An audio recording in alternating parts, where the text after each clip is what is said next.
O diba, maghapunan ako. Paksiw na bangus. With ginataang papaya na binigay sa akin. Saka, one rice cooker. Hindi ko maubos to.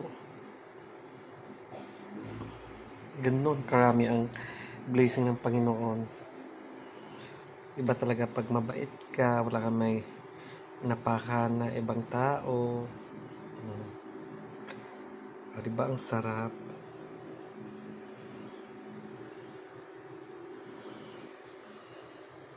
Kaya yung ginataan na papaya binigay sa akin.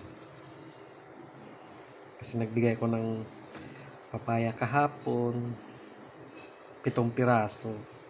Malalaki yun, sobra. O diba?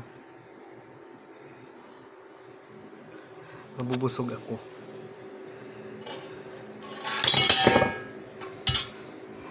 Saka,